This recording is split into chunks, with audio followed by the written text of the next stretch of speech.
Pas de grasse matinée en ce dimanche matin pour les concurrents de l'European VF Cup. Le réveil est toutefois facilité par le retour du soleil au moment où les concurrents se mettent en place sur la grille de départ pour la deuxième course du Trophée de Bourgogne. Lauréate la veille, la numéro 44 Jack Motors se retrouve en pole position avec Mikel Lenders aux commandes.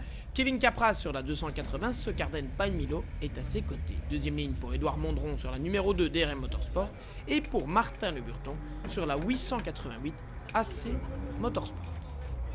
Le départ se passe bien et dans le premier virage, c'est Martin Le Burton qui se glisse à l'intérieur devant Mikel Lenders, Kevin Capras, Édouard Mondron, Gilles Smith, Gilles Debrut, Dominique Bustin et Jean-Luc Van Dormael. Certains sont d'emblée à l'attaque, on revoit l'envol depuis la 285 Otto KPSC Warner Experience de Claudio Capelli, parti 16e et qui se montre tout de suite très incisif. Les esprits sont chauds, mais c'est un simple fait de course qui provoque un gros accrochage au début du deuxième tour.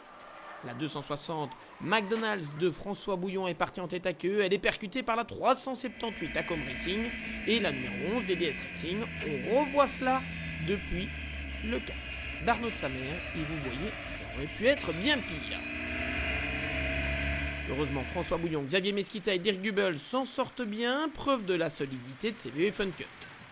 Après une longue neutralisation pour nettoyer la piste, la course reprend ses droits, Martin Le Burton est de nouveau aux commandes, mais Claudio Capelli est décidément très en forme, l'Italien est à l'attaque et il double deux adversaires d'un coup pour prendre la tête dans un style qui lui est propre, regardez.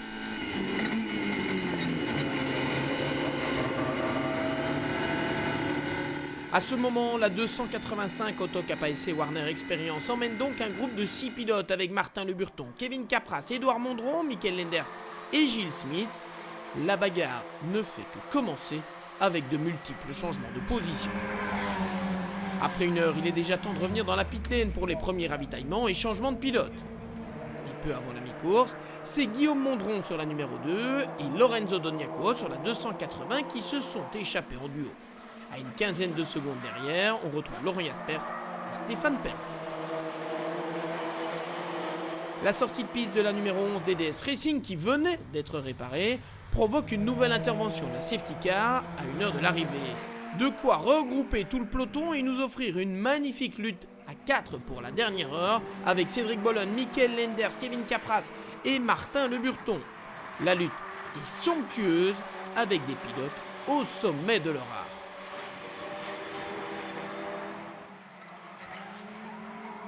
Sur la numéro 2 DRM Motorsport qu'il partage avec Amaury Richard et les frères Mondron, Cédric Bollon parvient à conserver la tête malgré la pression de ses adversaires. Tout se joue dans les dernières minutes et même après l'arrivée.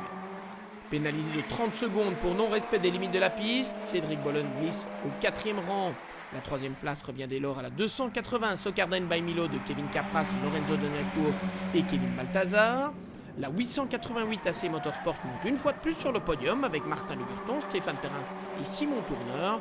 Mais la victoire revient finalement, comme la veille, à la numéro 44 Jack Motors 1 de Laurent Jaspers, Mikel Lenders et Mathieu Detry, les hommes forts de ce Trophée de Bourgogne.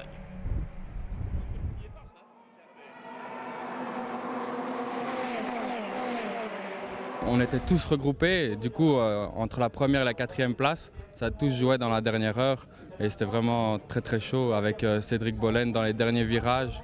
On a fait un demi-tour l'un à côté de l'autre, c'était super, une belle course bien propre et encore une victoire pour Jack Motors, c'est super. La pénalité de Cédric Bollon ? Ouais, c'était vraiment une course parfaite et c'est dommage pour eux franchement. Après Dijon-Prenois, c'est le circuit de Zandvoort qui accueillera la 3e épreuve de l'European VF Cup le dernier week-end du mois de mai. Rendez-vous au bord de la mer du Nord.